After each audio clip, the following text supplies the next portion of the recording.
nation which expects to be the leader of other nations can expect to stay behind in this race for space.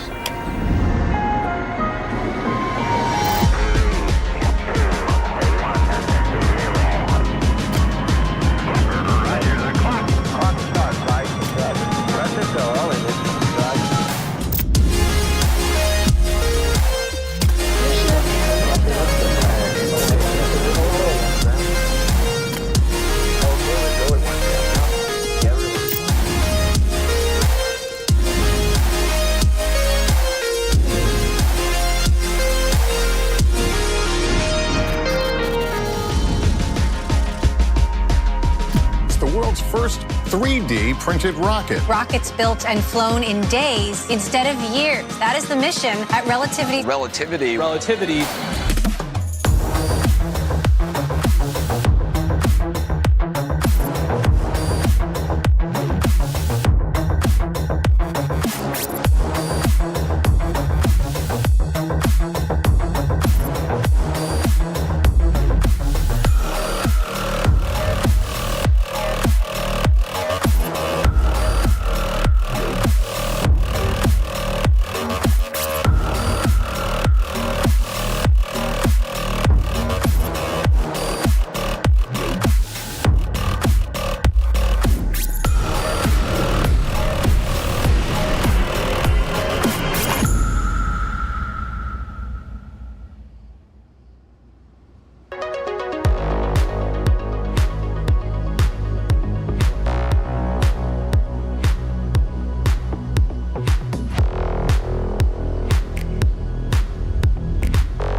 Welcome back. Thank you for joining us again from Cape Canaveral Space Force Station in Florida, where we are preparing for our second attempt at launching Terran 1, the world's first 3D printed rocket. Today's flight is named Good Luck, Have Fun, or GLHF for short. This is Relativity's first launch. We'll be bringing you live coverage from Launch Complex 16, which is our launch pad here at Cape Canaveral, as we prepare for historic liftoff. I am Rochelle Aniceto, the Chief of Staff for the Vehicle Architecture and Technology team at Relativity Space. I support our Chief Architect, Kevin Wu, in the design, development, and product management of our medium to heavy lift reusable launch vehicle, Terran R. And I'm Arwa Tazani Kelly, Technical Program Manager for Test and Launch at Relativity Space. I'm responsible for supporting the teams that design, build, and operate our test and launch sites across the country for both our Terran 1 and Terran R vehicles, including operations on the stages, engines, and propulsion components. Together, we'll be guiding you through our second launch attempt today. Now, if you joined us on Wednesday during our initial attempt, you know we ultimately decided to scrub due to propellant conditioning issues. Before we get underway today, we want to share a bit more detail and explain how it impacted our first attempt. During Wednesday's operations, a ground equipment valve was malfunctioning. This prevented us from having adequate control over achieving the cold temperatures we aim for with our liquid oxygen. The team has since fixed this valve and incorporated additional mitigations to get that liquid oxygen, or LOX, to remain at acceptable temperatures. Additionally, we've seen questions about why we opted to schedule our next attempt today as opposed to going again on Thursday. The team was able to quickly repair that ground support valve, so that wasn't the cause for the delay. Instead, it had to do with our propellants. For those of you less familiar with Methalox-propelled rockets, our liquid natural gas is mostly comprised of methane, but there's also a little butane, ethane, and propane, which are higher order hydrocarbons. As such, methane, being the simplest molecule, boils off faster, lowering its concentration over time. When we load propellant, we do so in a way that achieves our optimal methane levels. If we were to offload and reload those same propellants after a scrub, our methane composition would be off. Instead, we bring in fresh propellants, and the fuel then needs some time to level off to the right compound mix before we make another launch attempt. The good news is that propellant loading is proceeding smoothly today with no reports of issues with our valves or our propellant temperatures. Now we're currently at T-minus 50 minutes and counting. I did just receive confirmation that propellant loading is wrapping up for both stages. The range is green and the vehicle is healthy. However, we're keeping a close eye on upper level winds right now, since earlier forecasts were indicating marginal conditions for today's launch attempt. We use a combination of data from global forecast system modeling and real-time data from our weather balloons, which we are releasing periodically. We do this to determine if enough thrust vector control, or TVC margin, is there to overcome the atmospheric wind shear as Terran 1 approaches max Q. While winds at ground level today are acceptable for launch, remaining between 15 to 20 miles an hour, the upper level winds could impact our ability to gimbal the engines enough to keep us on course for our intended orbital trajectory. Current data is indicating we are a go for launch, but this is something the team is continuing to monitor. Thank you, Arwa. Arwa will provide regular status updates over the course of the countdown. In the top left of your screen, you can follow our countdown clock to help follow along in our pre-launch operations. Thank you, Rochelle. And now a quick reminder about the purpose of Good Luck, Have Fun. This is a first launch, meaning that while we're aiming for Terran 1 to reach orbit, our primary focus is on gathering the data and learnings necessary to develop Terran R, our much larger medium to heavy lift reusable launch vehicle. The lessons learned from this mission will also enable us to improve our software-driven approach to manufacturing. And today's launch includes many firsts. Terran 1 is the first 3D printed rocket, which is 85% 3D printed by mass. It's in a race to become the first methalox-propelled rocket to achieve orbit. And if orbit is achieved, Relativity will also become the first venture-backed space company to have successfully reached orbit on its first flight. And it's worth noting that while Terran 1 will be capable of lifting 1,250 kilograms into low Earth orbit, or LEO, today's launch doesn't have a customer payload. We do, however, again, have a memento on board, one that's quite unique to Relativity that we'll tell you more about later. So liftoff is currently scheduled approximately 48 minutes from now. This estimation may change as we work through our countdown. We will keep you updated along the way. Today's launch window lasts for 3 hours. This gives us time to troubleshoot any issues. If there are any unforeseen issues during the countdown, we can pause the launch sequence if necessary. And as we await our first launch, let's take a minute to reflect on the path to this historic moment. In just 7 years, we've gone from an idea on the back of a coffee receipt to the 1,000 plus full-time employee company we are today. Hi, I'm Tim Ellis. I'm CEO and co-founder of Relativity Space. I'm Jordan Noon. I'm CTO and co-founder of Relativity Space. And we are building the world's first fully 3D printed, robotically assembled rocket launch vehicle. It's called Relativity Space. It's happening at a young startup called Relativity. Startup in LA's aerospace hub that's on a mission to completely 3D print a rocket. They're going to launch over there at the Cape Canaveral Air Force Station with a rocket that they are printing with the world's biggest 3D printer.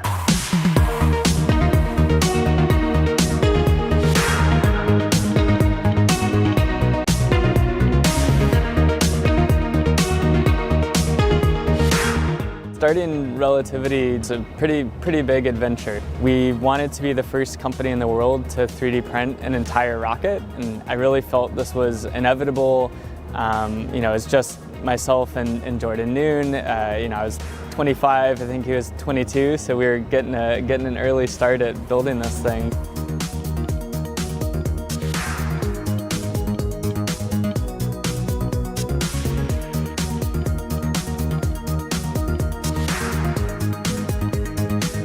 What's amazing is I actually have a photo of a Starbucks receipt where we wrote out the original vision of Relativity. Really, we knew building our own 3D printers, which had to be the world's largest 3D printers, was one of the first things that we had to figure out.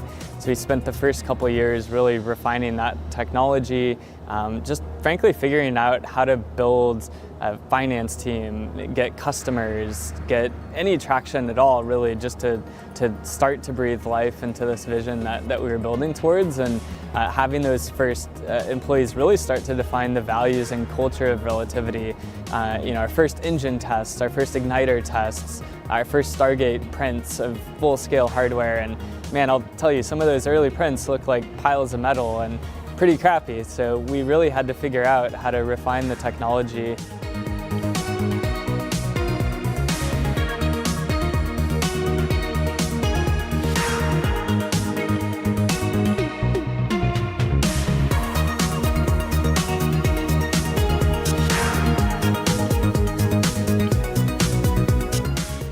Those early days, there were a lot of hard-won battles, but we learned really quickly and really started to hit an inflection point about 3 years ago. Sending that email to Mark Cuban, I just felt we had absolutely nothing to lose.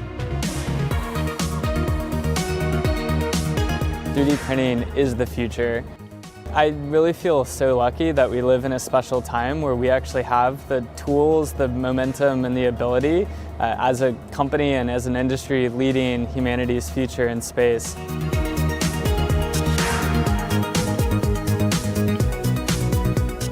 This is the year we're doing it. We've got tons of great team members working on it every single day, and I believe it's a challenge for any team, but for our team, we've got nothing to lose. So I'm very excited and humbled by the people that have joined us and what it means to actually build this thing together.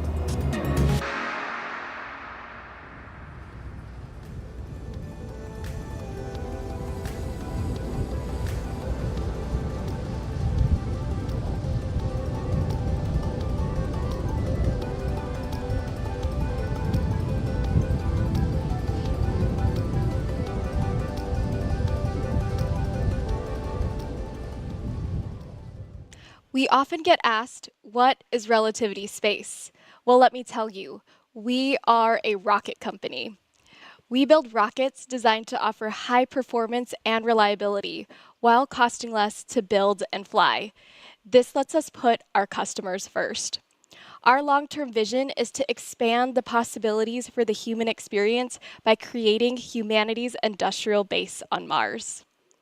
Our rockets, Terran 1 and Terran R, have already been met with significant market interest.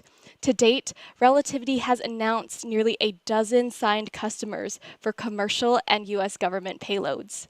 Some of our customers include OneWeb, Iridium, NASA, and the Defense Innovation Unit. Currently, Relativity's customer contracts amount to more than $1.65 billion. We are a private venture-backed company, and to date, we have raised over $1.3 billion in capital, with our most recent $650 million Series E round. This funding has allowed us to make progress on Terran R, as well as get Terran 1 to today's launch. With that, let's take a step back and see how we're tracking towards launch.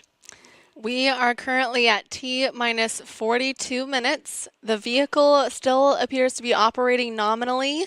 The weather is looking good so far. We're still keeping an eye on those upper level winds, but other than that, we're tracking well towards a 1300 Eastern Time launch. That is great to hear. Good luck, have fun is the maiden launch of our 3D printed Terran 1 rocket. Terran 1 is an orbital class rocket, and of course, reaching orbit would be a total home run. But as we've mentioned before, we're just truly looking for some important base hits here today.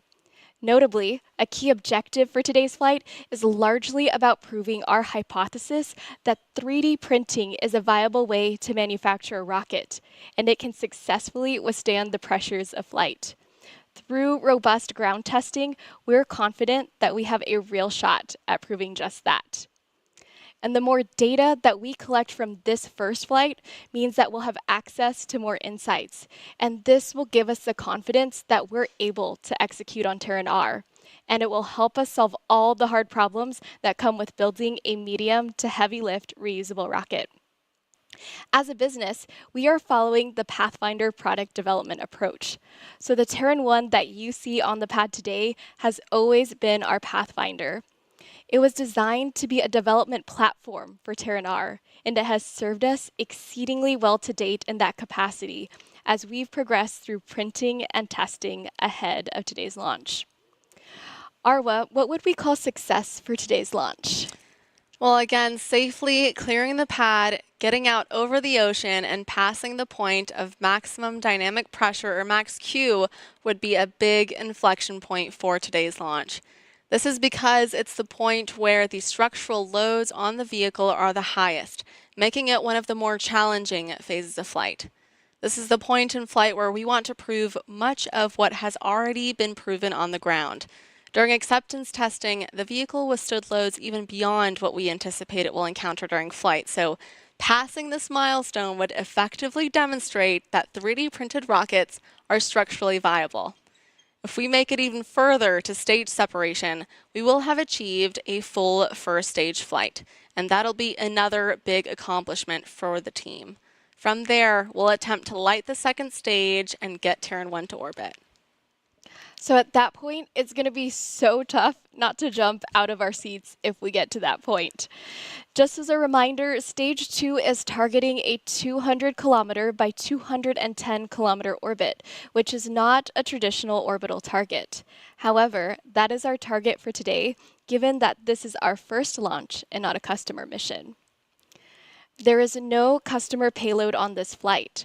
Instead, to celebrate how far we've come, we have mounted our first ever metal 3D print from the first generation Stargate printer inside of Terran 1's nose cone.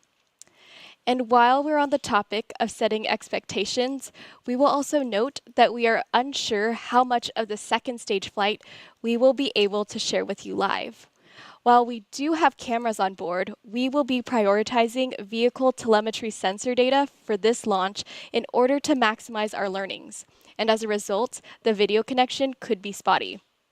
So in the event that we do lose video, we will do our best to keep you up to date as we receive telemetry. And I just want to update here that our launch time is set now for 13:45 Eastern. We have updated that with the range, and you can follow along on the time clock on the top left-hand corner. We do have strict safety protocols in effect for today's flight and are closely coordinating with the FAA and Space Launch Delta 45. These protocols are standard for all launches and ensure that no one would be in harm's way if there were to be an anomaly. The window for today's launch attempt opened at 1300 Eastern, and it lasts for 3 hours. The pad was cleared of all personnel again at T-minus 4 hours, followed by the start of propellant loading. Propellant loading is now nearly complete, and we're going to top off our tanks and condition our propellant shortly. At approximately T-minus 20 to T-minus 15 minutes, the launch director will poll the launch teams to ensure that all subsystems, weather, and the range are go for terminal count. Terminal count will then begin at T-minus 70 seconds, and that's when the vehicle's internal flight computer takes control of the countdown. Now, while we wait for T0, let's talk about the process that got us here once again. Terran 1 is 85% 3D printed by mass. The items that aren't 3D printed include rubber seals, computer chips, valves, and other similar items. We see 3D printing as an automation technology, and we believe that long-term 3D printing will rapidly democratize space. We've already been able to unlock rapid part count reduction and rapid design iteration, and we're still very much in the early days of what's achievable. Now, we use 2 classes of printers here, powder bed fusion, or PBF, and vertical wire arc additive manufacturing, or WAM. For those of you that are tuning in today for the first time, powder bed fusion, or PBF, is a process that uses a heat source such as a laser to sinter or fuse together particles in a layer by layer process. Let's show you an example of a PBF printed part. What you might see on the screen right now is a development part. Specifically, this is a development part that we use for our Aeon R engine. It's an example of a turbopump housing. We use PBF to print our 9 Aeon 1 engines and the single Aeon vacuum engine on the second stage for Terran 1. We have been able to increase reliability through lowering our part count with PBF. And now let's maybe pull up an example of one of our WAM development articles. Our proprietary Stargate printers use WAM for printing the vehicle structure. We developed a proprietary metal alloy that begins in a wire spool and is then fed into a Stargate printer. It's then heated and cooled rapidly to form small beads that, in succession, create the vehicle structure, layer by layer. That includes the Stage 1 and Stage 2 tanks that hold the propellant, their internal ribs, the common domes, and of course, the nose cone. This is essentially what makes up the bulk of the visible part of the vehicle on the pad, except now it's painted white instead of the native silver that you see here.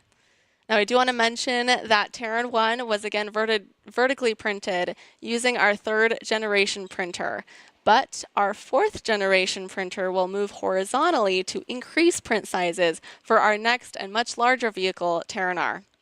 But of course, first, we have to launch Terran 1. That is right. We have to launch Terran 1 today. So for those of you that missed Wednesday's broadcast, let's do a refresher about the Terran 1 architecture. As a reminder, Terran 1 is 110 feet tall with a 7.5 foot diameter.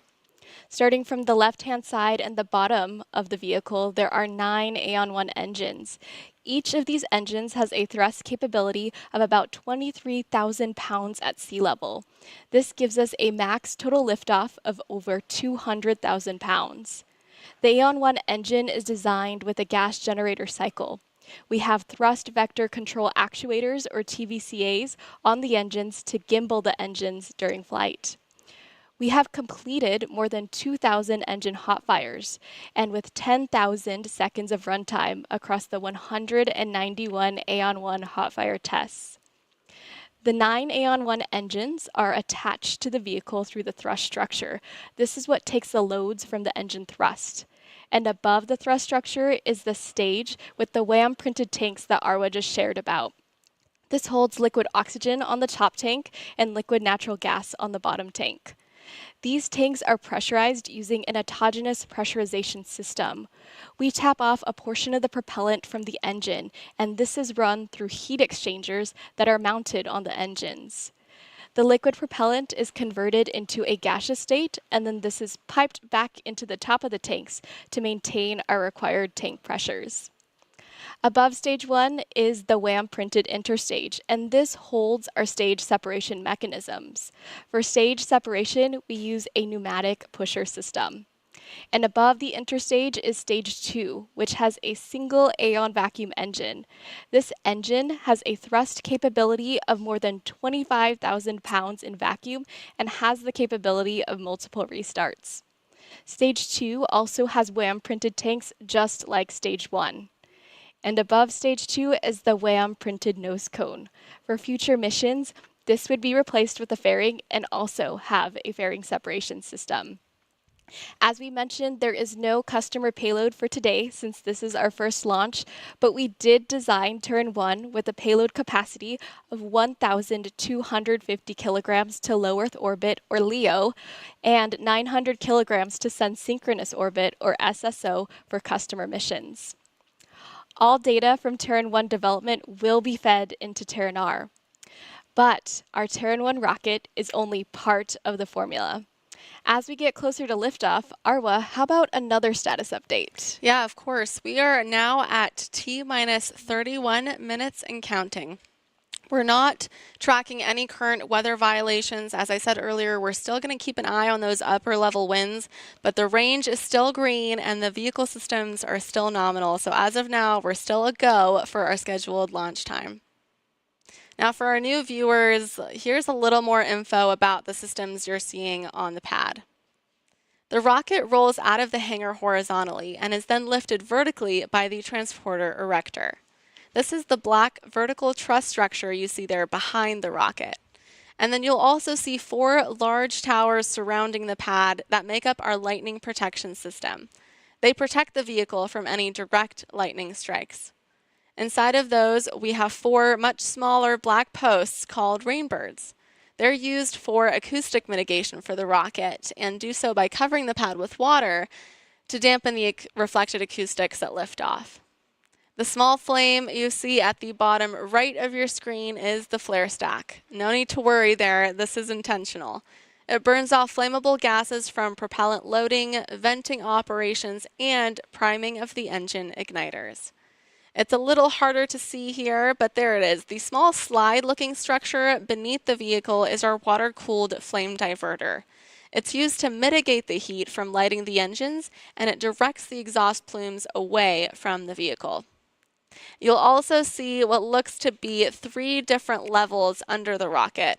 The largest and lowest level is the pad deck, and directly above it is the launch table. This is where the launch mount pins to the pad and creates that flame duct. The launch mount on top of it is one component of the transporter erector. It transfers loads into the pad deck during hot fire tests and engine ramp up at launch. It also contains the release system, or hold downs, and the quick disconnect, or QD carriages that provide propellant and other commodities to the vehicle while it's on the ground. And once again, a big shout out to the ground crews out here for all of their hard work. They've helped us build and operate this launch infrastructure and supported vehicle integration and testing. And of course, they helped us prepare for today's second attempt. So thank you all so much for your incredible work. These teams have also supported our rigorous test campaigns. Let's go ahead and take a look at Terran 1's journey to launch.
Now, as we approach T-minus 25 minutes, we're going to stand by for a situational briefing from the launch director, Clay Walker, in Mission Control. Let's go ahead and listen in.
If you're just tuning in, we are now awaiting a situational briefing from Clay Walker at around T-minus 24 minutes.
I'm hearing here that the team is looking into those upper level winds before we proceed with the situational briefing.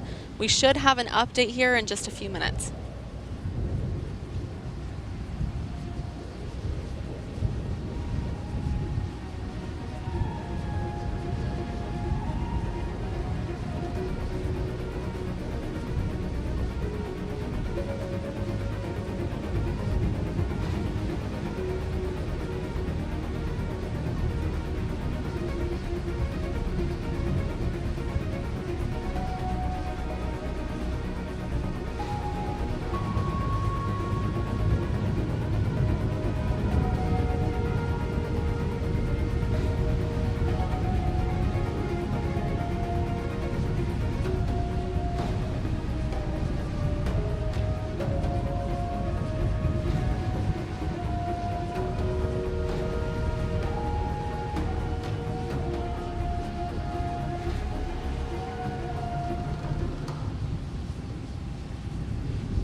Announcement on countdown net, this is the LD. We're holding the clock at T-minus 20 minutes due to upper wind violations. Stand by for new T0 time. And as you just heard from Clay, the team is going to hold at T-minus 20 minutes. We're going to continue evaluating those upper level winds and get a new T0.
Those white clouds that you see coming out of the rocket are due to venting of the chilled gas from the rocket into the humid Florida air out here.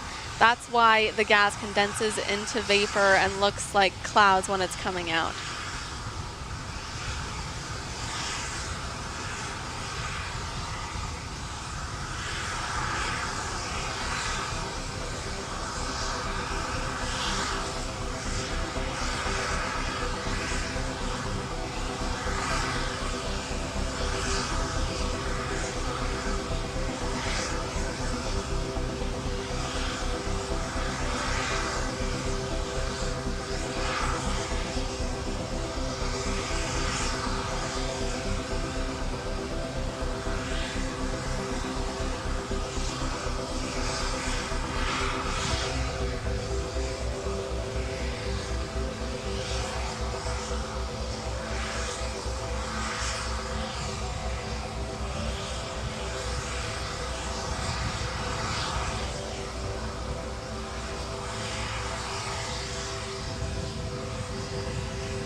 For those just joining us, we are at T-minus 20 right now, and we're actually holding the clock due to upper level winds. The team is currently evaluating this, and we'll provide an update as soon as they have it. However, the vehicle is healthy and the range is currently green, so as soon as those upper level winds slow down a little bit, we'll be able to provide another update.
For those just tuning in, we did hold the clock at T-minus 20 minutes today, but we're expecting a briefing in the next 5 to 10 minutes on what's happening with the upper level winds that were the reason for us holding the clock.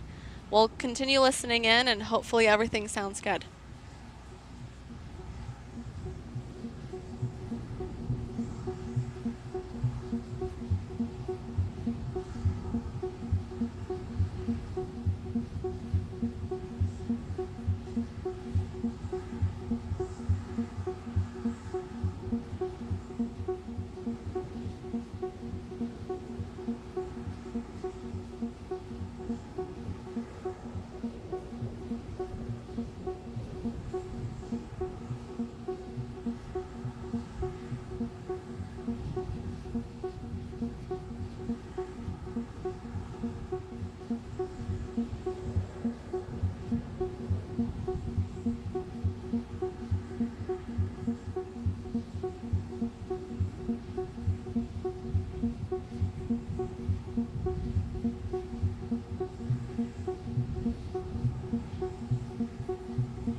For those just tuning in, we once again held the clock at T-minus 20 minutes due to weather issues. Unfortunately, upper level winds are currently marginal, so the team is evaluating live data to determine if we can go ahead and keep rolling the clock or if we need to pause for a little bit longer.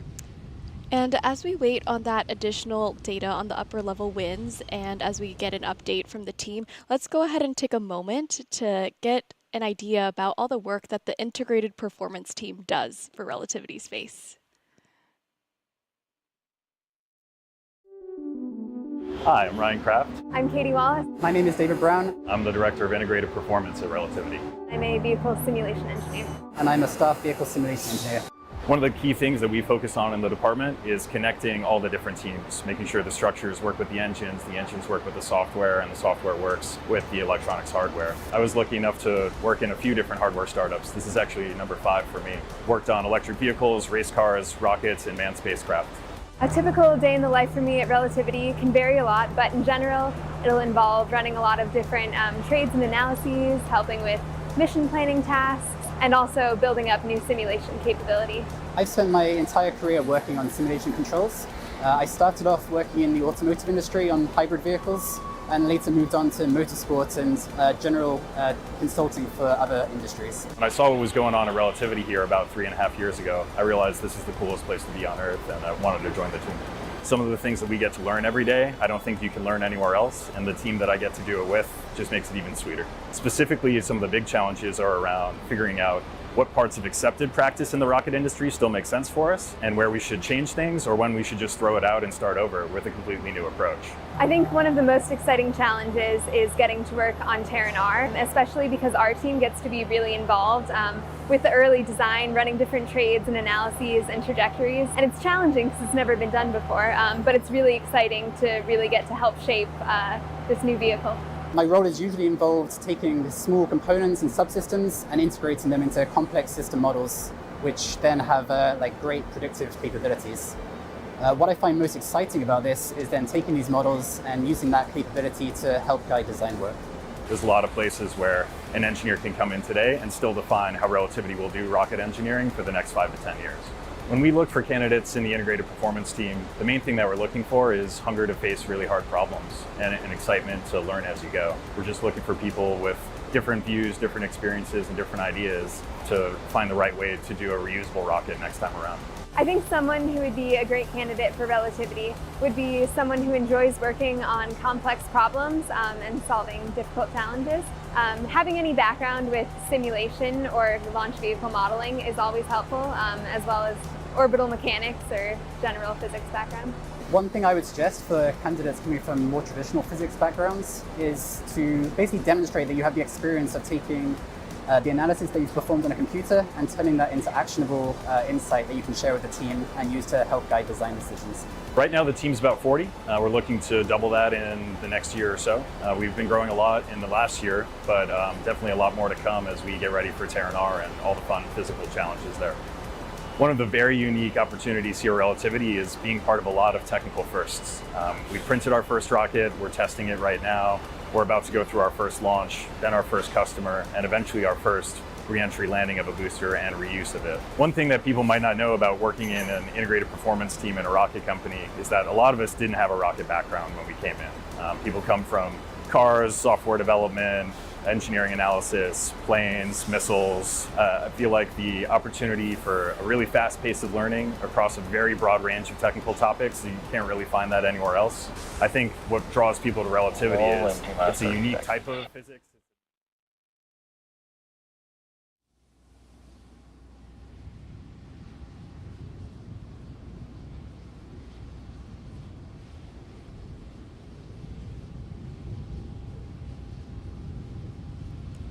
It looks like we are coordinating a new T0 right now that is going to be at 14:35 Eastern. We're awaiting confirmation from Mission Control at the moment, so we're going to continue listening into them for any further updates.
All right, and now the T clock is rolling again. We are now 38 minutes away from our new scheduled launch time of 14:35 Eastern.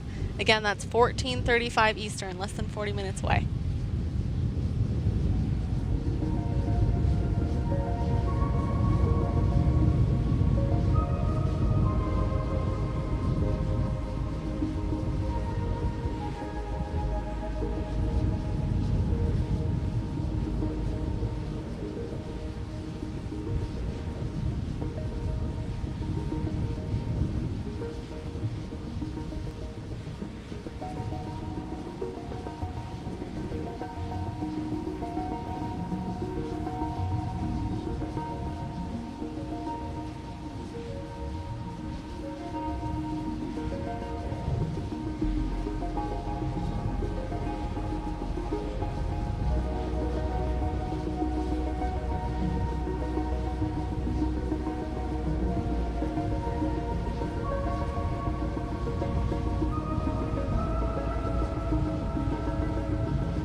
We're now at T-minus 31 minutes, and you might be wondering where we built the launch vehicle that you're seeing on the pad.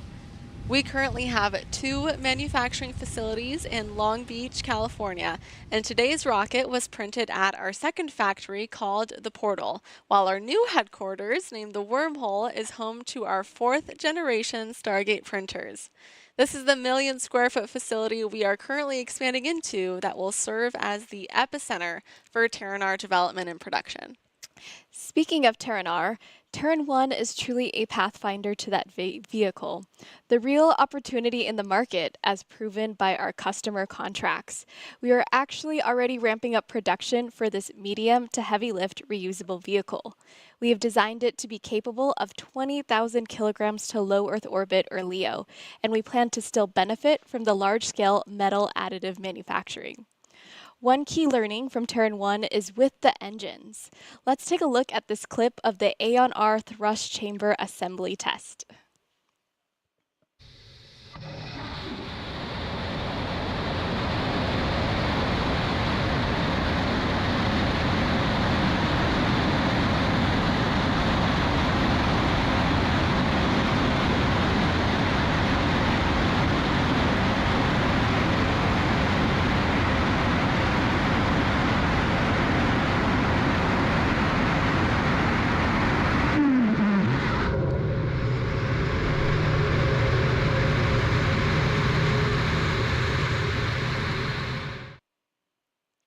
So what you just saw there was a full power test of the Aeon thrust chamber assembly.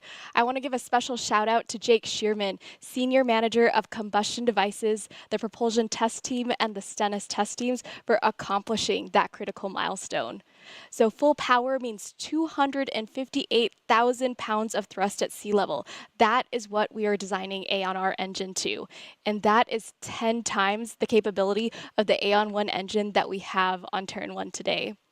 We are already well underway testing components such as a full-scale gas generator test, igniter testing, and as you just saw, that full-scale thrust chamber assembly. We are currently building our integrated engines, and on our Twitter feed, you can actually see an image of our first integrated engine next to a human for perspective on size. We are also completing building of our turbopump assembly, and we're planning to go into full engine tests throughout 2023. And we're going to test those engines over at the NASA Stennis Space Center in Mississippi, where most of our testing is done. In 2018, we secured the first Commercial Space Launch Act, or CSLA, agreement with NASA Stennis. And we now occupy several operational facilities there, including 4 exclusive use test stands for Terran 1 stage and Aeon engine testing, 2 stands used for Aeon 1 engine tests and Aeon R component tests, and 1 cell for Aeon R engine tests. On top of that, we're building out an additional 150 acres for the Terran program, and we've already started construction on the new engine test stands. Other structures there will include a full-scale second engine stand, office buildings, and of course an integration hangar. All the structures we're completing out there are built from the ground up on previously unused land. After testing, we ship the components to the launch site. We, of course, have our operational site here at the Cape, but we've also acquired a site in Vandenberg, California, as an additional option for future launches. In 2019, we secured a direct agreement from the U.S. Space Force for Launch Complex 16. And Relativity joins just a few others here as only the 4th company with a currently operational orbital launch site at Cape Canaveral. Both Terran 1 and Terran R will launch from Launch Complex 16. With that, we are now approximately 27 minutes away from launch. This is so exciting. I hope we continue to move forward. But just as a reminder, we do not have a customer payload on board, but we do have a memento in the nose cone. We have included our first ever 3D printed piece from our Stargate printer. Of course, it was a failed print since no one had done it before. Let's go ahead and take a look at this memento. So that piece that you see there is 6.5 inches in diameter and weighs about 3 pounds.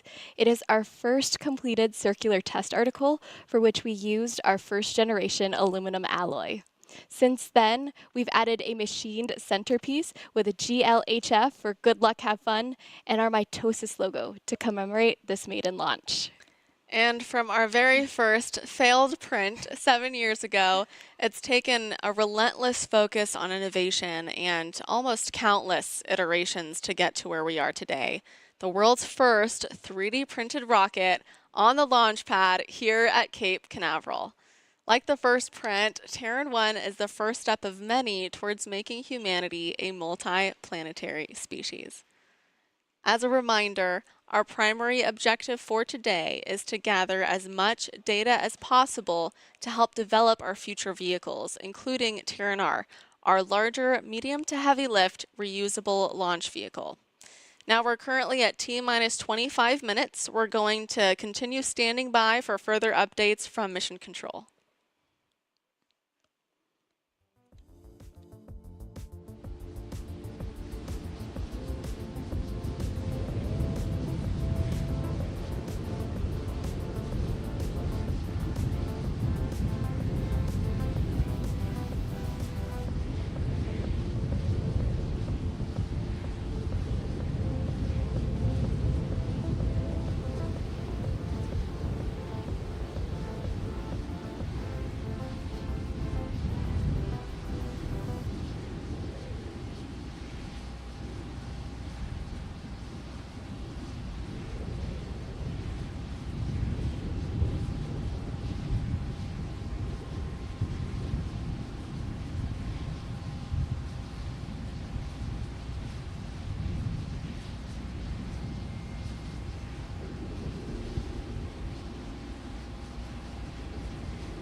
All parties on net.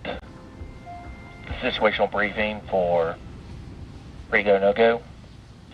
All parties be aware the go, no-go poll will be performed in approximately 10 minutes. Primary test objective is a transition into countdown through terminal startup and release into flight. Vehicle status, propellant is loaded. We are tracking no additional items for constraints. And while we are still waiting on one final balloon, we are still a go unless that balloon comes back as negative. All assets are standing by for launch. We will do polls in approximately 6 minutes. Stand by all parties.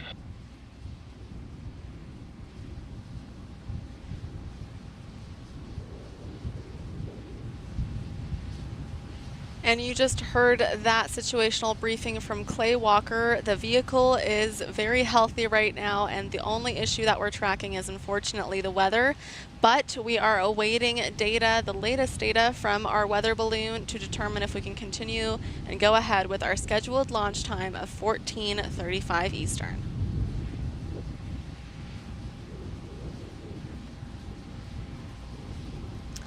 As we continue to wait, maybe let's do a recap on the Terran 1 architecture and go ahead and look at this graphic of our Terran 1 architecture. As a reminder, Terran 1 is 110 feet tall and 7.5 feet in diameter. We have 2 stages that are expendable. On the bottom, we have 9 Aeon 1 engines. Each has a thrust capability of about 23,000 pounds at sea level, giving us a max total liftoff of more than 200,000 pounds. The Aeon 1 engine is designed with a gas generator cycle, and as you previously heard, we have thrust vector control actuators, or TVCAs, on the engines that allow us to gimbal during flight. We have completed more than 2,000 engine hot fires as we prepared going into launch today. The Aeon 1 engines are attached to the vehicle through a thrust structure, and above the thrust structure we have WAM printed tanks. Arwa previously shared that this is the wire arc additive manufacturing in-house process that we use. And these tanks hold liquid oxygen on top and liquid natural gas on the bottom. During flight, we pressurize our tanks using an autogenous pressurization system. This means that we tap some propellant from the engines, and this is run through heat exchangers mounted on those engines and converts the liquid propellant into a gaseous state, and we pipe it back to the top to maintain the required tank pressure or ullage pressure. Above the stage 1 tanks, we have a WAM printed interstage, which holds our stage separation mechanisms. This is what we use to separate stage 2 from stage 1 during flight. The stage separation system uses pneumatic pushers. And above the interstage is stage 2, which has a single Aeon vacuum engine. This engine has a thrust capability of more than 25,000 pounds in vacuum and has the capability of multiple restarts. Stage 2 is also WAM printed just like stage 1. And above stage 2 is our WAM printed nose cone, which we just shared about the memento inside of that nose cone. For future missions, we will replace this nose cone with a fairing and also include a fairing separation system. Terran 1 was designed with a payload capacity of 1,250 kilograms to LEO or 900 kilograms to Sun Synchronous Orbit or SSO. All the data from today's launch and Terran 1 development will be fed into Terran R. But note that to RCS checkouts complete. We're going to go ahead and pause and listen in on mission control for any more updates. Thank you.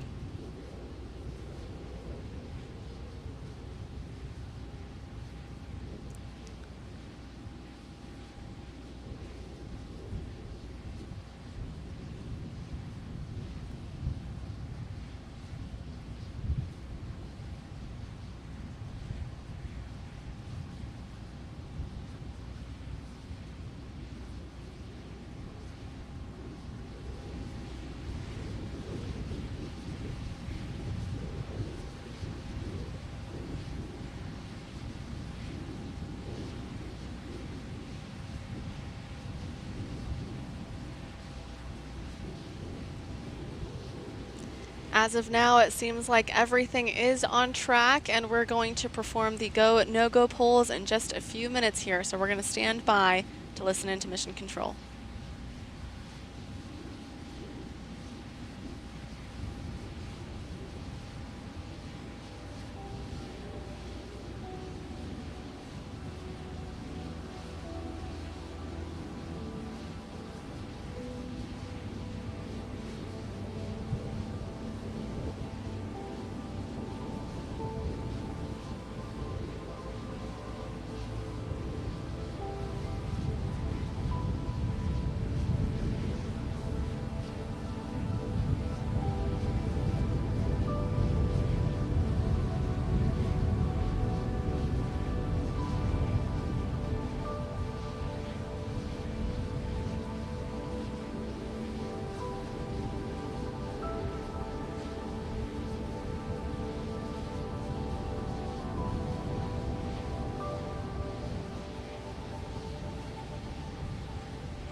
Copy.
All parties on all nets. This is the go, no go for launch. Please provide concurrence to proceed into launch with launch countdown go, no go. BC. BC go. BC go. GC1. GC go. GC go. GC2. GC2 go. GC2 go. Ground. Ground go. Ground go. AVI. AVI go. AVI go. FTS. FTS go. FTS go. RF. RF go. RF is go. GNC. GNC go. GNC go. Flight software. Flight software go. Flight software's go. Prop 1. Prop 1 go. Prop 1's go. Prop 2. Prop 2 go. Prop 2 go. Fluids 1. Fluids 1 go. Fluids 1's go. Fluids 2. Fluids 2 go. Loads. Loads go. Loads is go. Rock. Ranges go. Ranges go. OSM. OSM is go. OSM is go. RC. RC go. RC go. Vehicle. Vehicle is go. Vehicles go. CE. CE's go. CE's go. LC. LC is go. LC is go. All parties have reported go for launch countdown. Once the clock begins to roll, anyone can call for a hold at any time. If a hold is called prior to T-minus 70 seconds, the T-clock will continue to roll until T-minus 70 seconds, at which point a hold will be automatically initiated. A hold is not possible after T-minus 70 seconds. Any hold call after that time will result in a terminal count abort.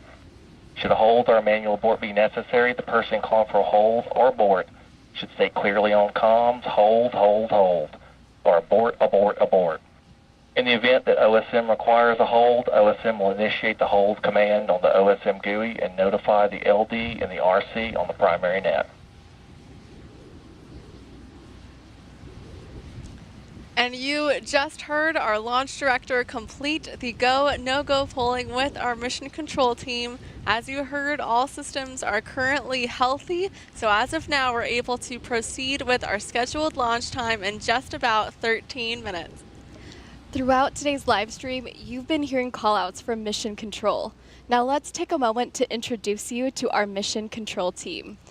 As you just heard, Clay Walker, Launch Director, John Wiswall, Launch Conductor, James Harris, Chief Engineer, Elijah Escobedo and Zoe Dickert on Vehicle Controls, Brian Batters, Ground Control, Bill Stack, Ground, Joy Mosdell, Range Control. We also have a few notable members of leadership supporting today's launch, and they are also here at Launch Control with us. This includes our co-founder and CEO, Tim Ellis, our Chief Operating Officer who leads product execution, Zach Dunn, Vice President of Test and Launch, Don Katterbeck, and Director of Cape Operations, Pat Zvatek. These are among many, many others who are making today's launch happen. Let's go ahead and take a moment to wait as we get more updates from Mission Control.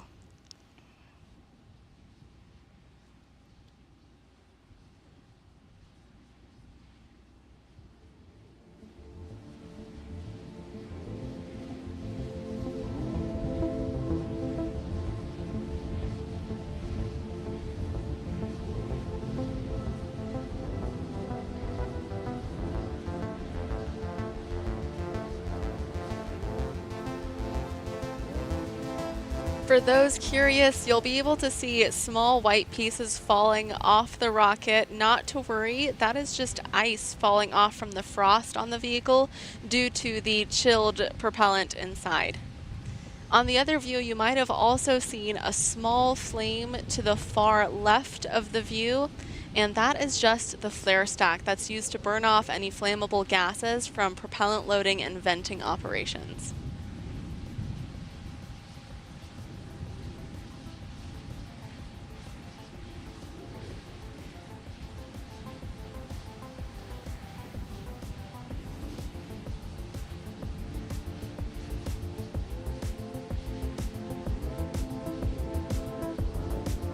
Once again, those white clouds you see coming out of the rocket are due to the venting of the chilled gas from the vehicle into the humid Florida air out here. That's why the gas condenses into vapor and looks like clouds.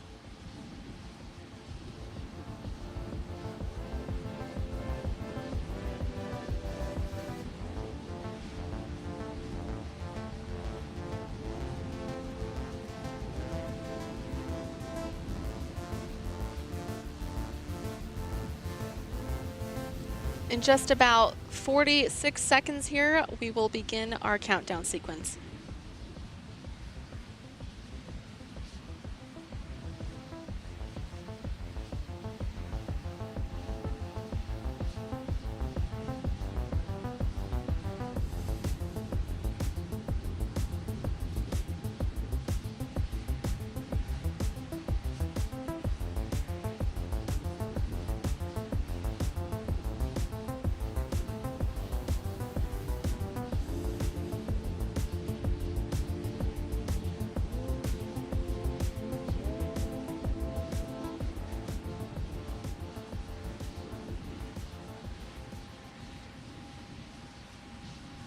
T-minus 10 minutes, countdown sequence has started.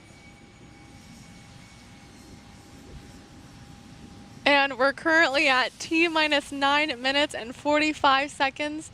In the upcoming minutes, you're going to hear several call-outs from Mission Control as we go through the final pre-launch procedural steps, including the priming of the igniters, final engine checkouts, transporter erector retraction, and getting that final go for launch. Again, we're now pressing the tanks to flight pressures, as you just heard, and we're currently proceeding with our scheduled launch time.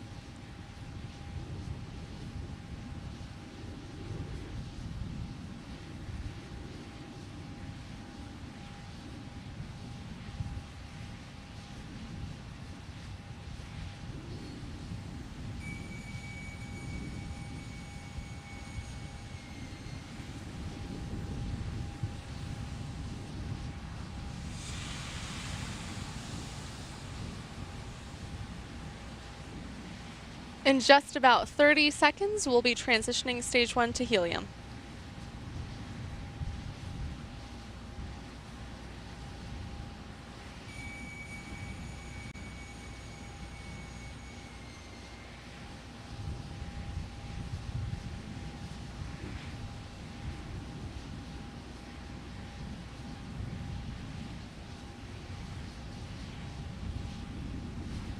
And I'm receiving an update here. We just got the data from our latest weather balloon, and we are a go with upper level winds. The weather isn't stopping us today.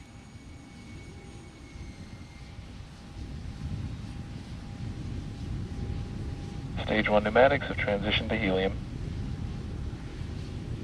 And that means we're pressurizing the propellant tanks to flight pressures with helium. As a reminder, during flight, for engine chill. We'll pressurize the tanks with autogenous pressurization. That last call out was that we're pressurizing the tanks for engine chill.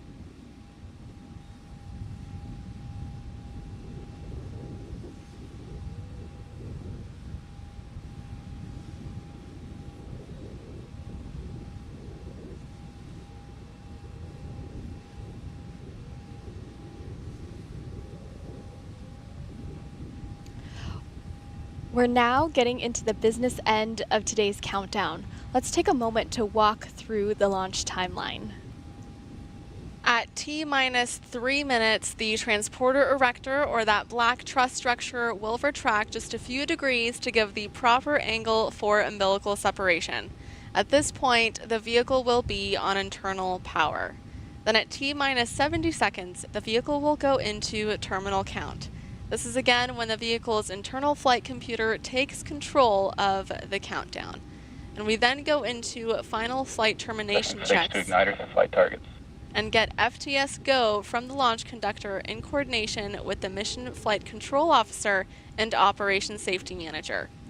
At T-minus 6 seconds, we'll have ignition of those 9 beautiful 3D printed Aeon 1 engines, so you'll see the flames beneath the rocket at that point.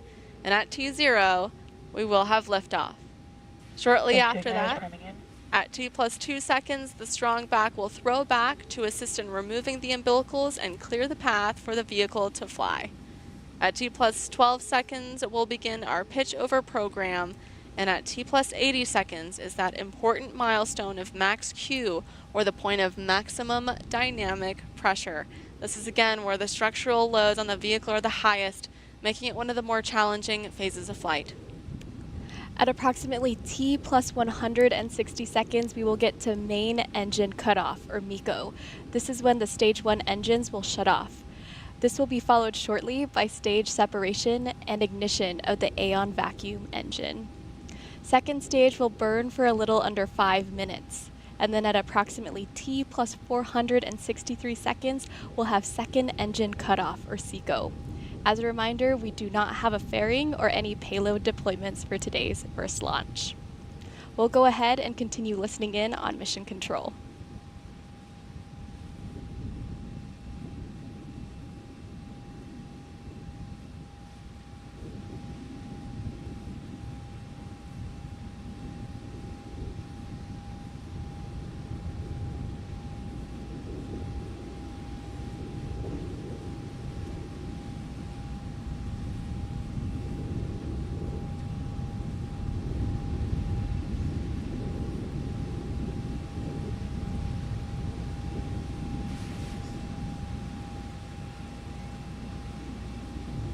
We're currently priming the igniters with gaseous oxygen and gaseous hydrogen. Our ignition system uses these propellants flowing across the glow plug.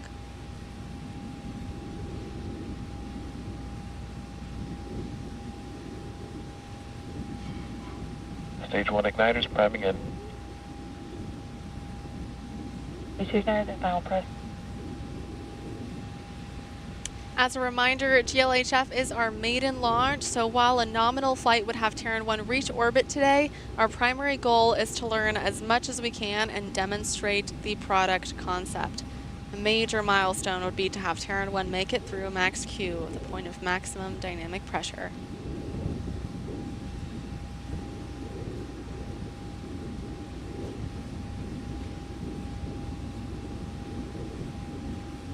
Stage 2 is on internal power. And you'll now see those cradle arms are slowly starting to release stage 2 at the top there so that the strong back can retract.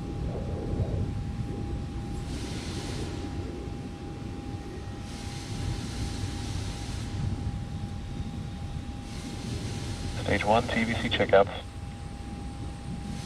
Over the next minute and a half, we'll be performing the final thrust vector control health checks on both stages before liftoff.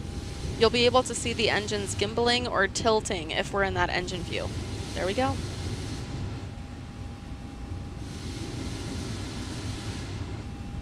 Stage 1 is on internal power.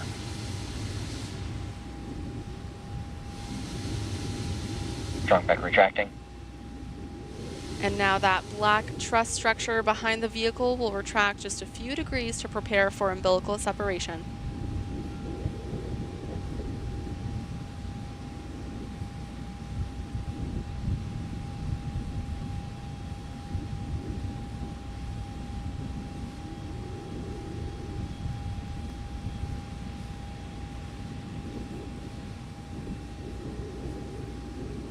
Stage 2 TVC checkouts.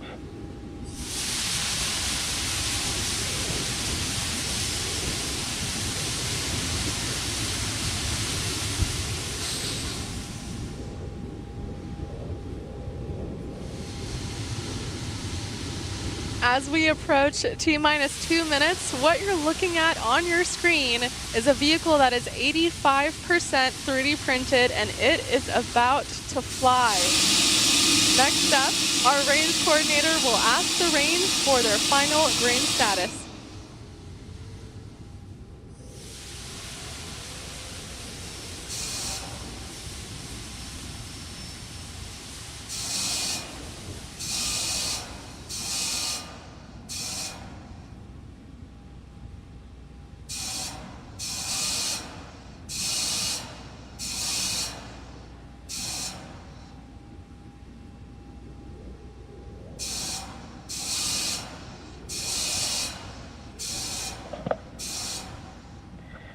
Hold. Is the MIFCO will hold due to a fouled range?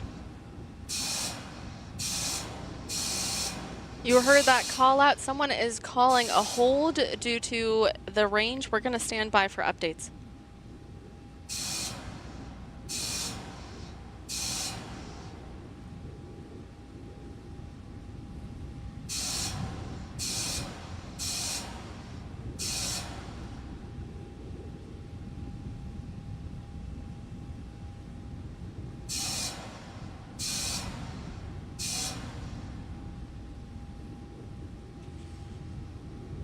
There appears that there may be a vessel within our clear radius. We're going to stand by to hear confirmation from the range.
And I just got confirmation there is a boat in the range. We're going to stand by to see if they can clear the boat from our radius.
Once again, just to clarify, our vehicle is healthy and all systems appear to be performing nominal. We just got to go for the weather for upper level winds, but unfortunately there's currently a boat in the range, so we're just awaiting confirmation to see if they can clear that boat in time and get it out of our radius.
Announcement on countdown net is the LD. We got a hold called prior to terminal count. Hold gating items have been cleared. We are adjusting for a new T0 time. We'll hold the clock for terminal count until we pick up the count.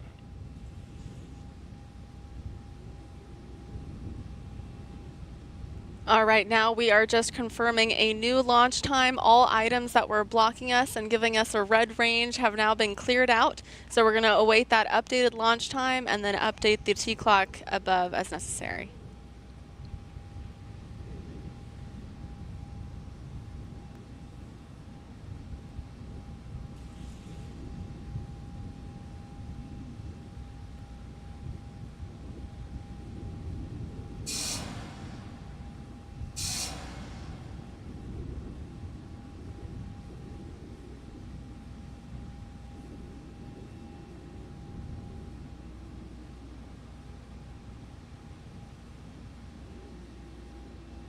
All right, and the clock is about to resume just shortly here. They are coordinating that new T0. We're very excited to get this thing Now going. countdown net. T-clock should pick up in 60 seconds. 60 seconds. We have confirmed our new T0 is going to be 14:42 Eastern. Once again, that's 14:42. We'll see the T-clock rolling in just a moment here.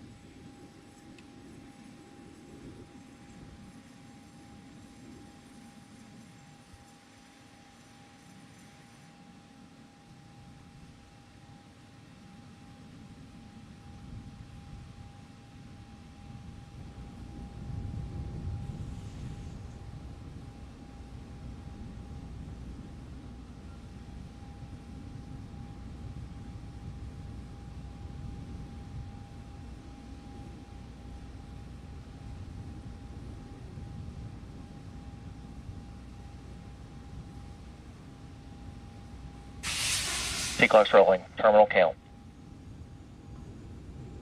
Colin Dalton, close out. Flight computer and countdown. T-minus 60. GCU with the count.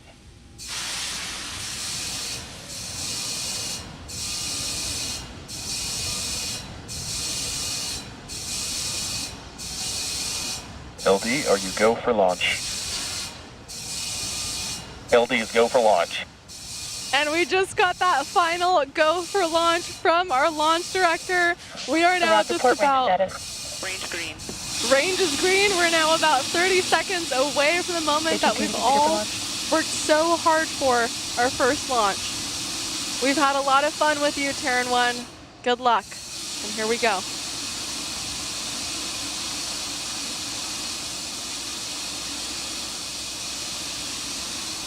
Ten, 9, 8, 7, 6, 5, 4, 3, 2, 1.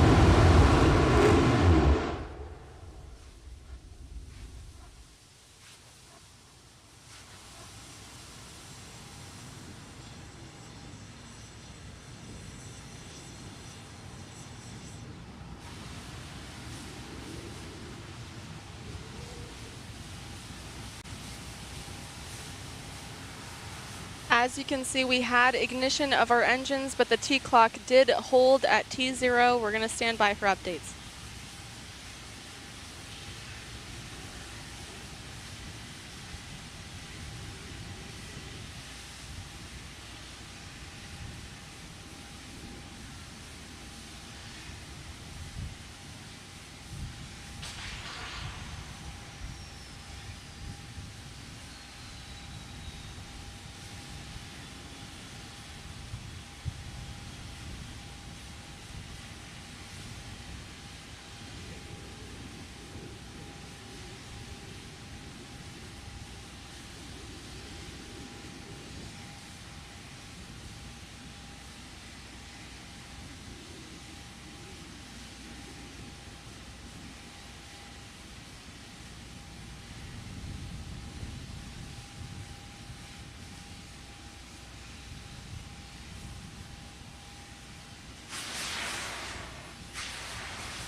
All right, I'm hearing from Mission Control that we're currently assessing vehicle health to confirm if we can do a recycle today and try this thing one more time.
Announcement on countdown net. This is the LD. We aborted terminal count on a launch commit criteria violation at T-minus 0.5 seconds prior to liftoff.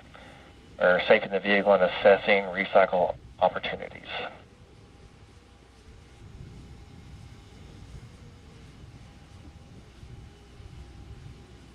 As you heard, once again, we had a violation with our launch commit criteria, which is why we had an abort shortly before liftoff.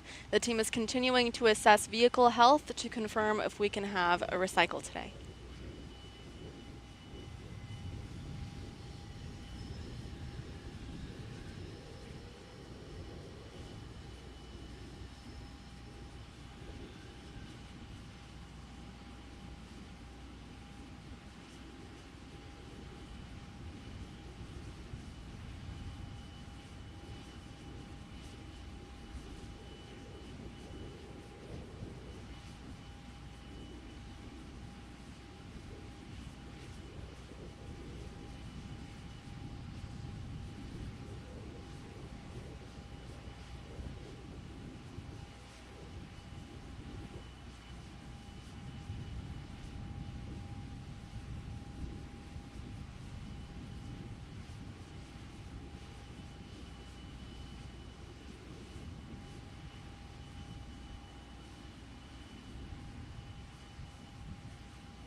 As a reminder, we're currently at 1450 Eastern Time, and our launch window is open until 1600 Eastern.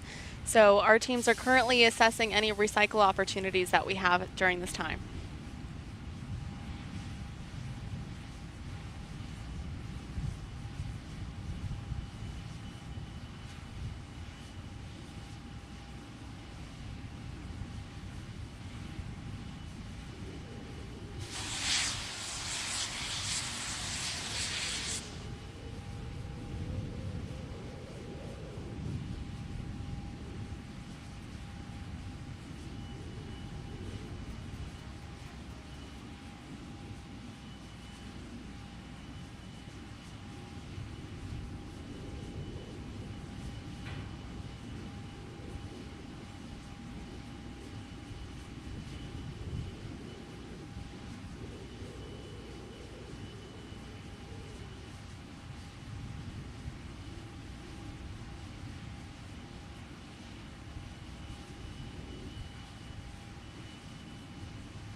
You'll see an occasional cloud coming out of the transporter erector or the black truss structure there.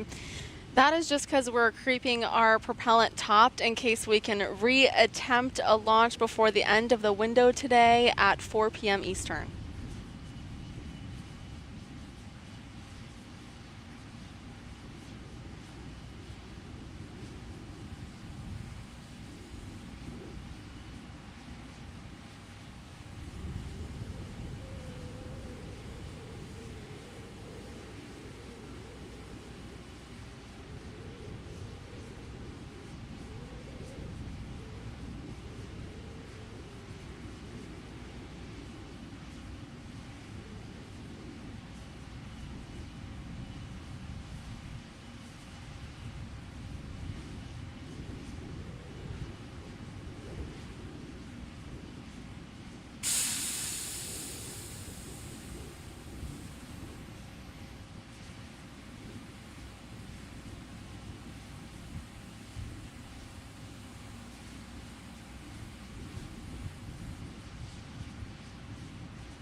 As you can see, the T clock rolled back. We are still working on a recycle, so we'll keep you updated as soon as we have confirmation.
All right, the T-clock is rolling again, everyone. We just have an updated launch time of 15:55 Eastern.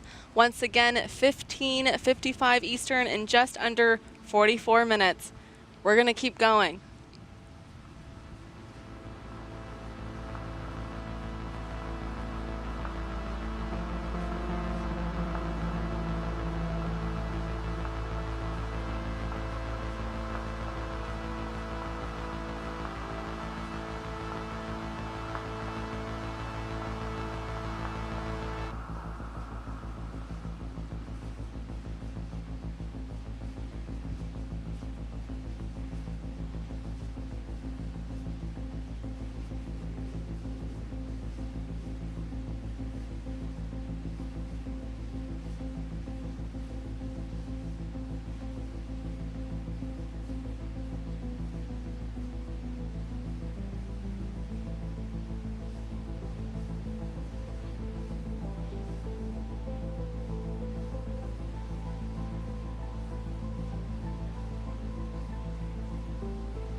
I just got an update from our engineers in mission control. We are updating the T0 time to 1600 Eastern. Once again, that is 1600 Eastern. T-clock is rolling.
For those of you that are tuning in today, we're going to take a moment again to introduce ourselves.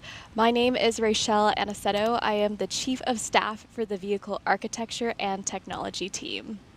And I'm Arwa Tazani Kelly, Technical Program Manager for Test and Launch here at Relativity Space. Now, ahead of Terran 1's liftoff, we invited some of the most influential voices in the space industry to curate some questions from you all on Twitter about our journey to launch. We appreciate the time that Michael Sheets, space reporter at CNBC, Eric Berger, senior space editor at Ars Technica, and Tim Dodd, the everyday astronaut, took to answer your questions. Let's take a look.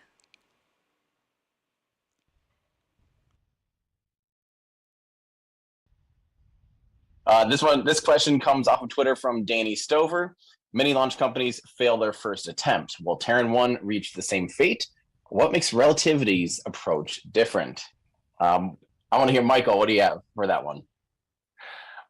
Many companies failing their first launch attempt is, I think, a great example of the high risk aspect of the development process. And I think that's one thing a lot of people need to keep in mind is there's along the way to development, even before launch, there's all these milestones that you're trying to get through, including, as we've seen recently, static fire. So you pass those milestones, you get more data.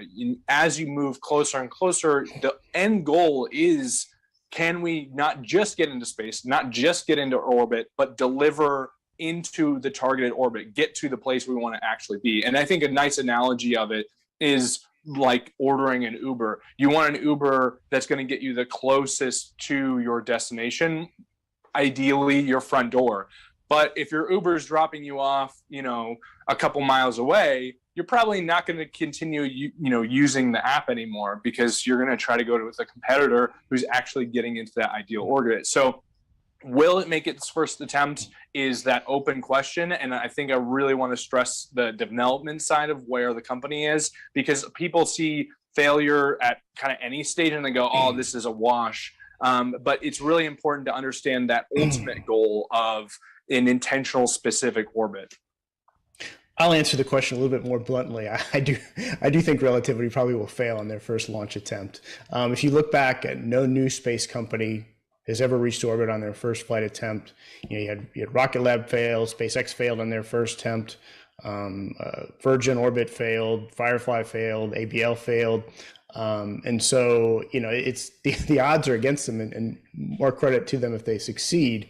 And I also think that the 3D printed nature of the structure is a big test. Are you going to be able to see that get through max Q? And then there's some more complex elements on the Terran 1 rocket that you might see in a more traditionally developed launch vehicle. And so I think seeing a nominal first stage performance would be a pretty big win for Relativity. And I'd love to see them get to orbit on their first time out. I just think historically the odds are pretty long against it. Yeah, I'm definitely with Eric there. I realized just recently that, the Pegasus, when it first launched, was one of the only rockets to successfully make it to orbit on its first launch. So, that was definitely not by any means considered new space by today's standards. But realistically, like Eric said, the odds of being completely successful on the first round is statistically about zero. So I'm just excited to see if they can get through the first big milestone. If they can, make it through max Q, if they can see stage separation. Each staging event is definitely one of those big unknowns until you do it for the first time. Can you light your upper stage engine? Can you, deploy your fairing? Can you eventually, if you get to deploying a spacecraft from, on orbit, that's the ultimate milestone, of course. But yeah, there's a lot of things between there and leaving the ground. So yeah, time will tell. I think only of the companies that we talked about outside of Pegasus, and that was Orbital Sciences, and of course that was a solid fueled rocket, and most of which was not developed in-house like the commercial space companies of today. But of the companies we talked about, only Rocket Lab got to like a second stage engine ignition and flight, right, on their first mission.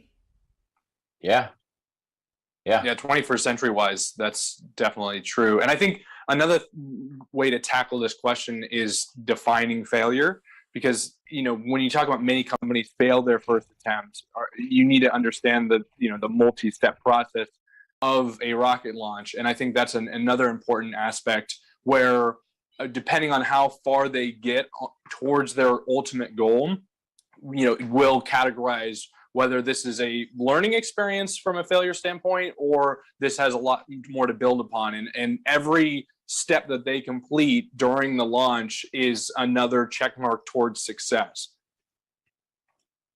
Yeah, absolutely. This next question comes from Hantronics.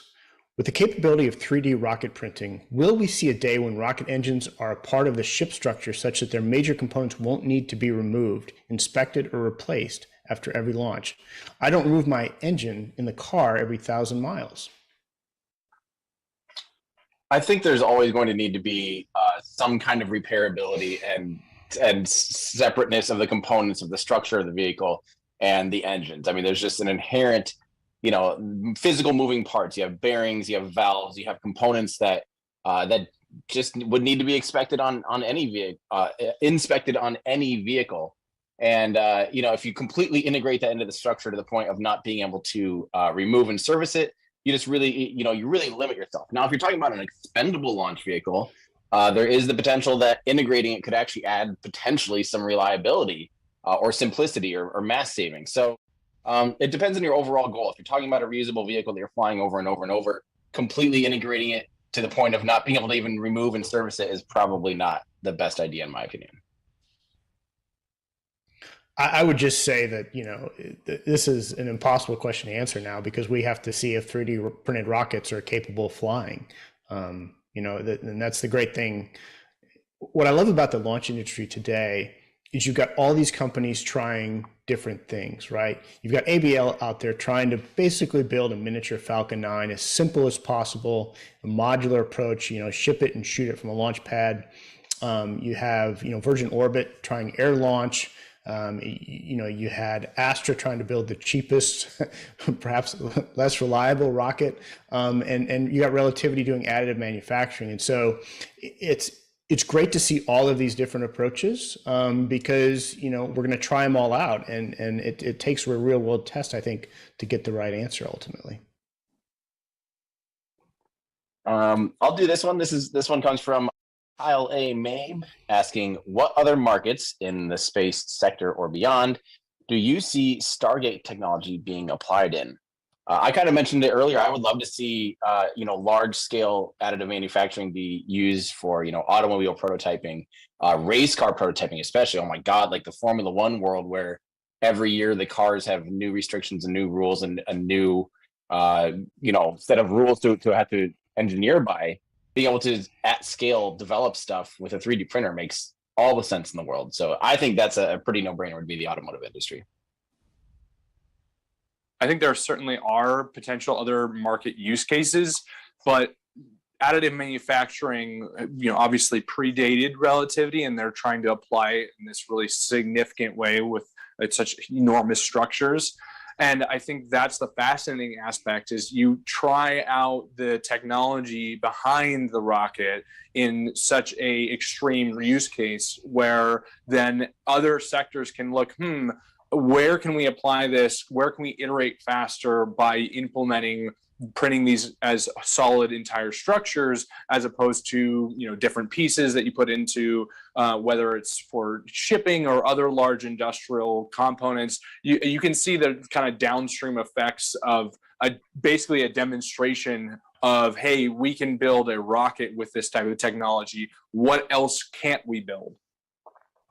I think Michael's exactly right. There's been talk about Relativity since it was, almost since it was founded. Is this a launch company or is this a 3D printing company? I think, that once they sort of wrap their hands around spaceflight, they're going to be taking this technology into other areas, and we don't really know what those are. It'd be interesting to find out. Just for me personally, one of the big issues that we've seen in this country and around the world has been housing issues. And so I don't know if 3D printing these large structures could be applied to housing units or things like that. But it's going to be fun to find out where this technology goes.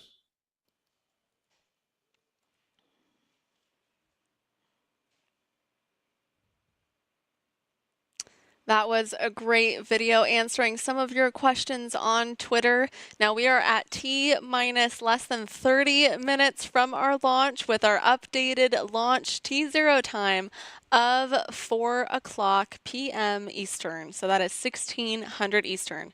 We're currently going to stand by from an update from Mission Control in the next few minutes.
The go, no-go polling from Mission Control is coming up here in just a couple of minutes, around T-minus 16 minutes. We're going to stand by and continue listening in, awaiting that poll.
All parties, all nets. This is the go, no-go poll for launch. Please provide concurrence for proceeding to launch operations with go, no-go.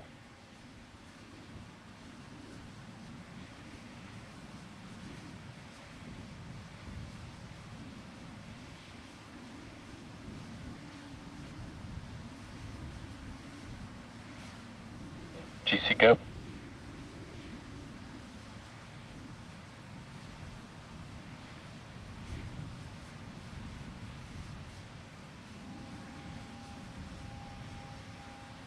GNC.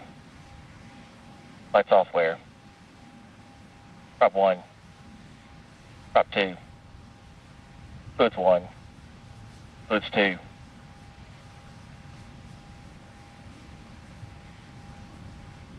Loads. Rock. Ranges go. OSM. RC. RC go. Vehicle. CE. LC. LC go. All parties report go for launch countdown. All right, our team is being relentless here. We are not giving up, and we're going to give this one more shot with an instantaneous window at 1400 Eastern. As you heard, all parties have reported they are go for launch. And just a reminder, 1600 for that launch. And as we continue to wait, let's remind you what we have inside of our nose cone. So we don't have a customer payload on board, but we do have our special memento, which is our first ever 3D printed piece from our Stargate printer. As we mentioned before, it was a failed print, but this is just special for us as we get to this moment. As a reminder, that piece is about 6.5 inches in diameter and weighs about 3 pounds, and it is our first completed circular test article for which we used our first generation aluminum alloy. Since then, we added a machined centerpiece with GLHF and our mitosis logo to commemorate this maiden launch.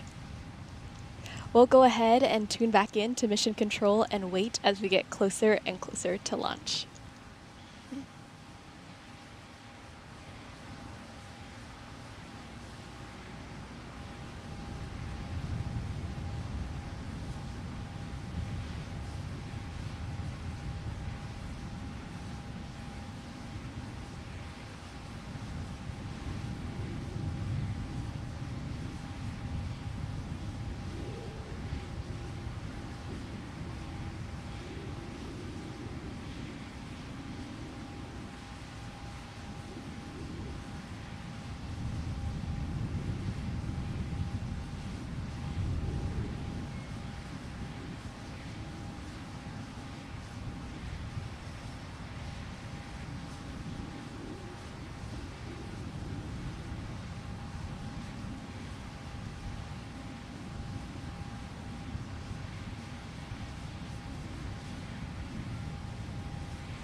T-minus 10 minutes, countdown sequence has started. And you heard that call out. We're currently at under T-minus 10 minutes. And in the upcoming minutes, once again, you're going to hear several call outs from Mission Control as we go through the final pre-launch procedural steps, including priming of the igniters, final engine checkouts, transporter erection retraction, and getting that final go for launch for this attempt. Again, we're now pressing the tanks Going to flight targets. to flight pressures, as you just heard, and we're currently proceeding with our time of 1600 Eastern. This will be our last attempt for today, and it is an instantaneous launch window.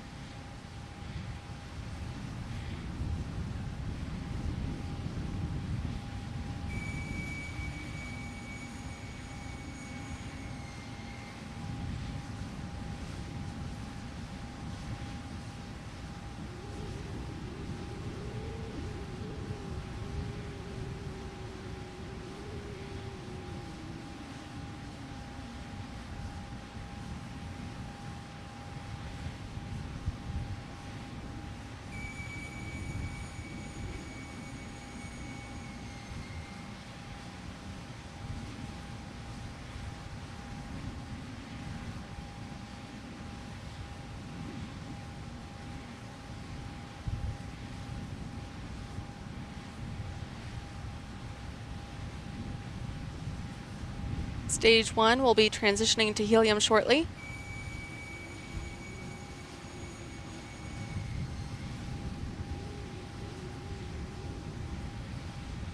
Stage 1 pneumatics have transitioned to helium. Once again, that means we're pressurizing the propellant tanks to flight pressures with helium. And as a reminder, during flight, we'll be pressurizing using autogenous pressurization. Tanks are pressing for engine chill.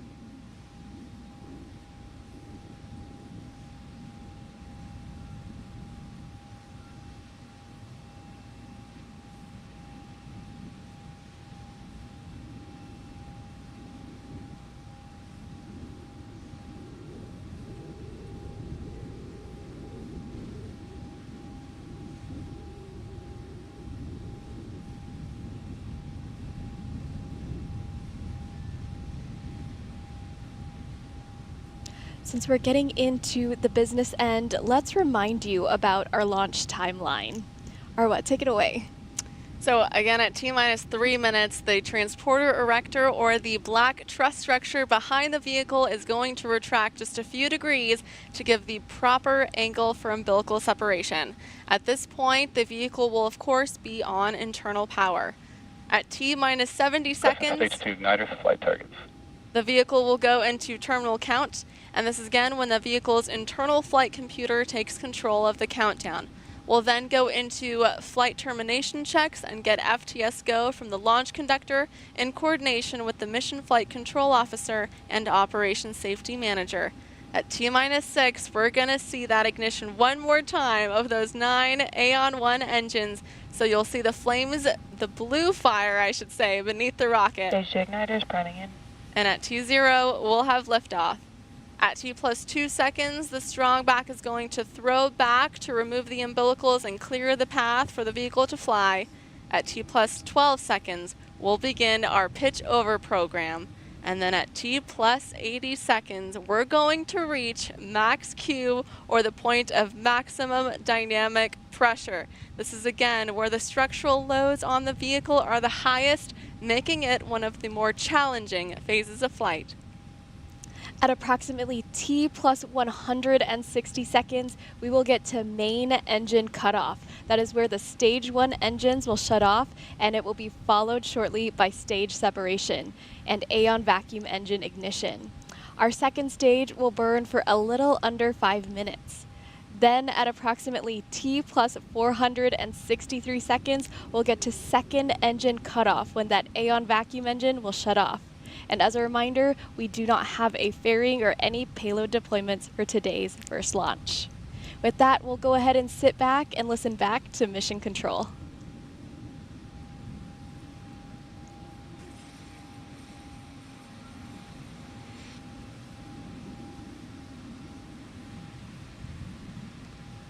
We're currently priming the igniters with gaseous oxygen and gaseous hydrogen. Again, our ignition system uses these propellants flowing across a glow plug.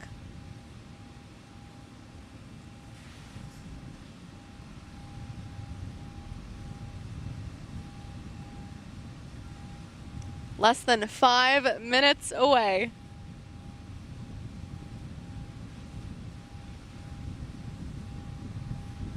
Stage 1 igniters priming in.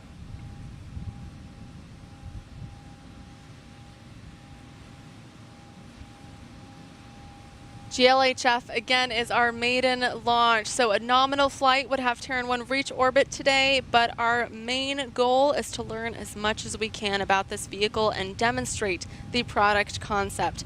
A major milestone would be for us to reach max Q today, the point of maximum dynamic pressure. Stage 2 is on internal power.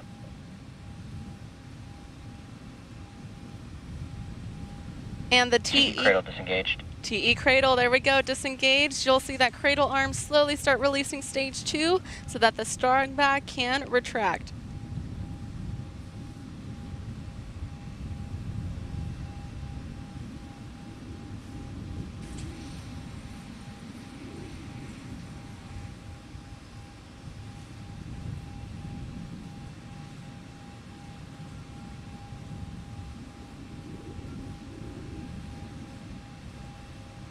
And you can see the engines gimbaling there. We're performing the final thrust vector control health checks on both stages right before liftoff. You can see stage one is on internal power. Engines there.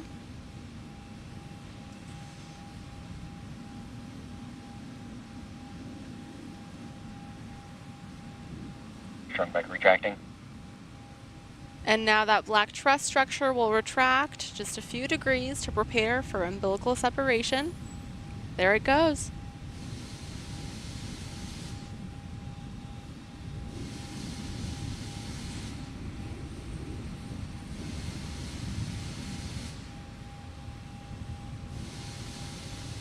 Stage 2 TVC checkout.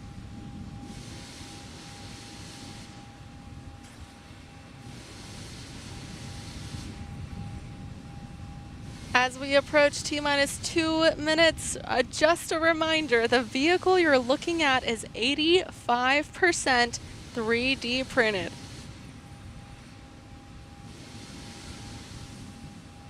Those white clouds you see coming out of the rocket are due to the venting of the chilled gas from the vehicle into the humid air that we have here in Florida. That's why it condenses into vapor and it looks like clouds that are floating out. You'll also see the flare stack on the bottom right there. That is just used to vent out flammable gases.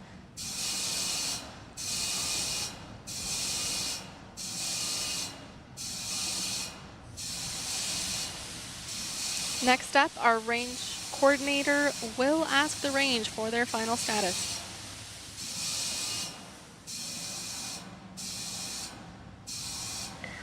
Rock, report range status. Range green. We got confirmation. Range is green for launch.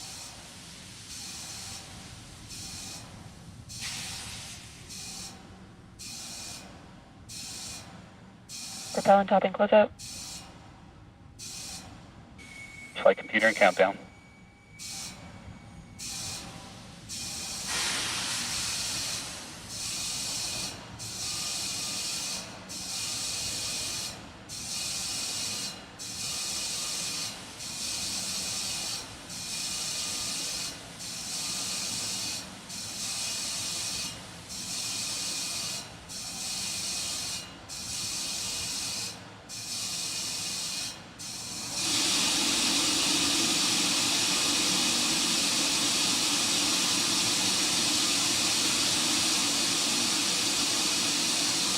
Announcement countdown, that is the LD. We've had a board and terminal count. This is a final instantaneous T0 launch window.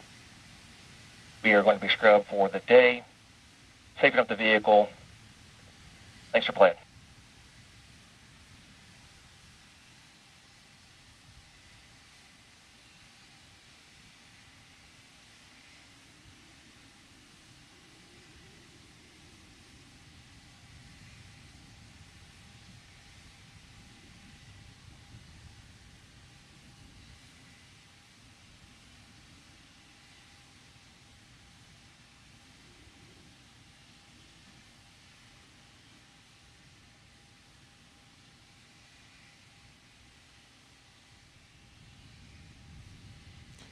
Our teams obviously gave it an amazing shot today, and we had high hopes for sending our Terran 1 off, but we're going to continue to take a measured approach so we can ultimately see this rocket off to max Q and beyond.